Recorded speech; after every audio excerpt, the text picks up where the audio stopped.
Puspita harum kasliring samirana hamri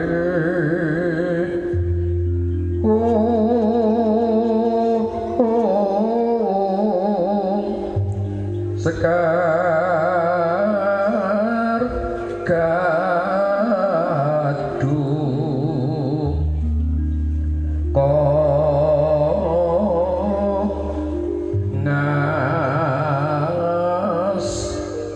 kandanya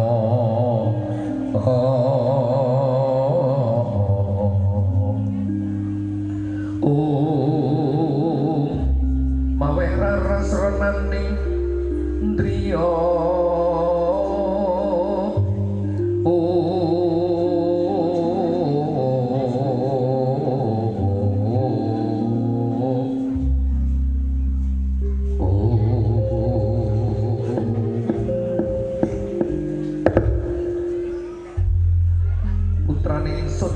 bocah gagah Wijasena sena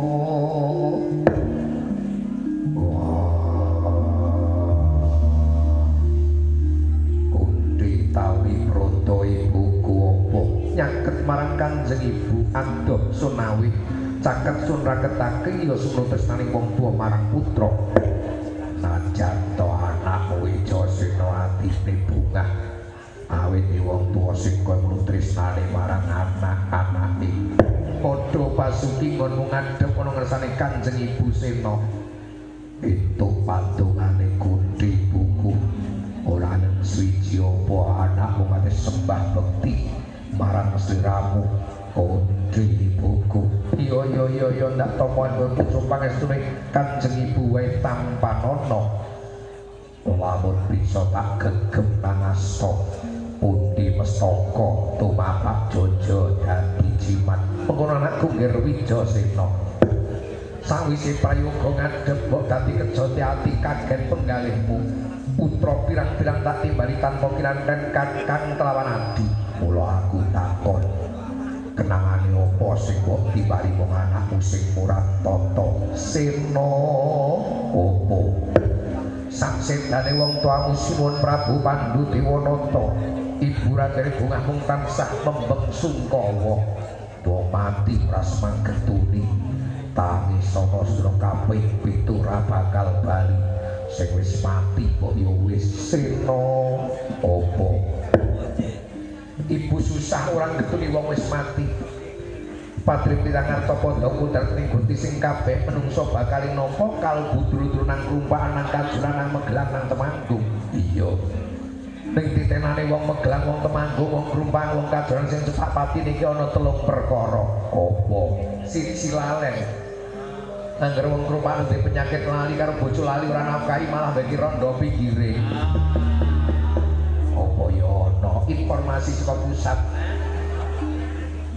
anak nang kono ana nang kene decer-decer ning lali ora dopeni kuwi ana utang bayune omahe ngarepe kok lali ora nyarutang tandane wong kerumpaan wong kajoran wisara mati Allahumma amin ya mati ora gelem amin ya mati sing nomor 2 ngantukan lho kok ngono mayit iki lak rata-rata merem ora ono mayit mecicil mulang Gus merem-merem yo nangis Israil biasane matine luwih dhisik sing nomor 3 lungguh lendean sinden aja sok lungguh lendean mati nom eman-eman dudane ndak gelayaran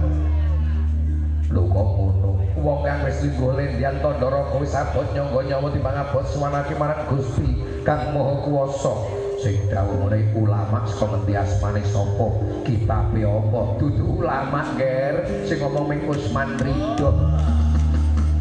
tak kira ulama dudu ning ora kuwi ya ngger ibu saiki susah ya awit ibu napa wis ing Gusti mantar pasumpenan mantar pangimpen lamun wong tuamu Sinuhun Prabu Pandhu Dewanata Seda nanging ora entuk jatah ing swarga Sena Wico Sena satriya kakang piteksa Gudheka sing berjojo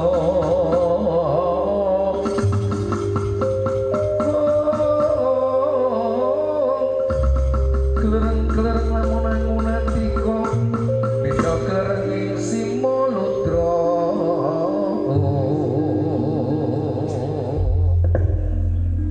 Kunti tali brata ibuku iya Sena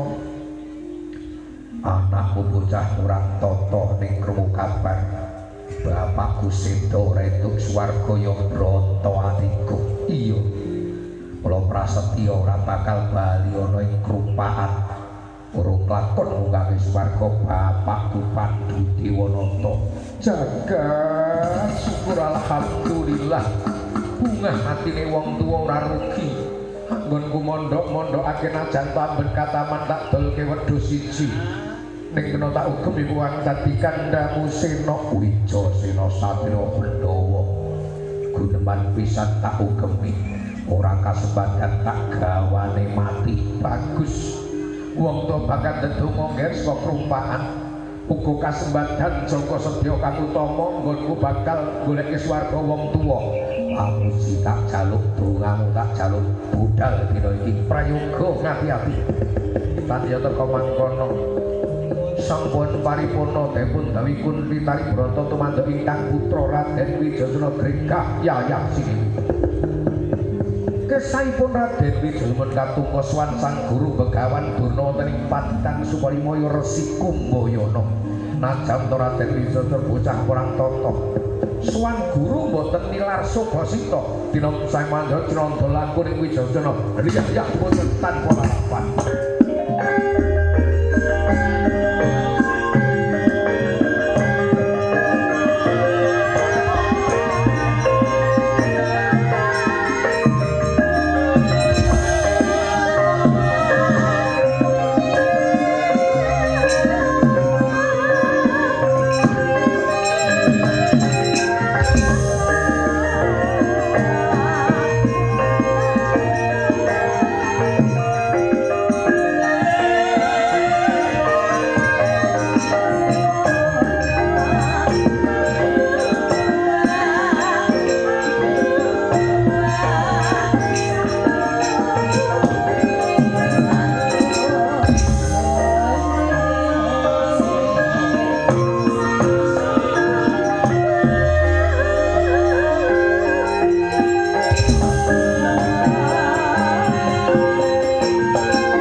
pandita kang utama mudhar pangandika mudhar ngelmu kang sanyata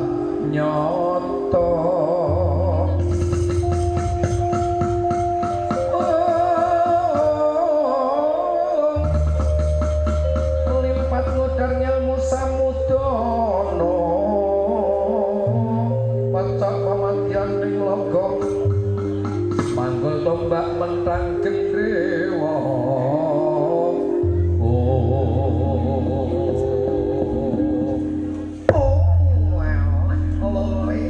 Kudus manyar-manyar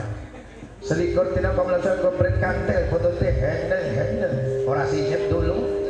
pratane Wijasena nggih padha masuki muridku nggih Wijasena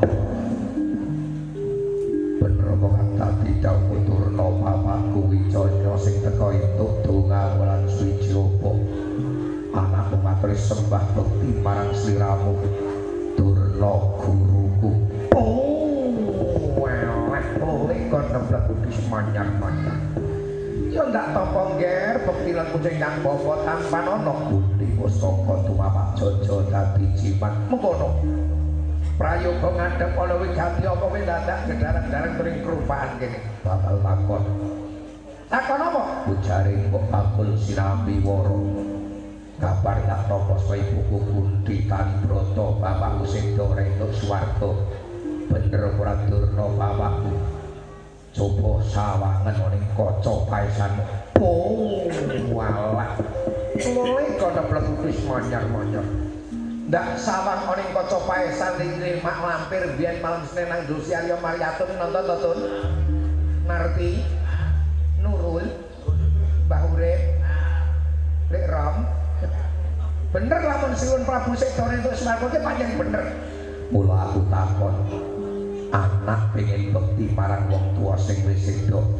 golek swarga iki bisa ora anak pengen bekti marang wong tua sing wis sedo golek swarga bisa ora lho iya aku NU ora NU ane NU bisa nek liyane mbok aku tutur rombongane yen ngono bisa abot sanggane rawi-rawi atas malang-malang tutup aja meneh menungso dewa tak singkirake bagus yen pancen sliramu penggawe swarga wong tamu sing wis itu anakku gawe Kirna kok Kirna sing no Kirna ki bojone Pariyan Dalangan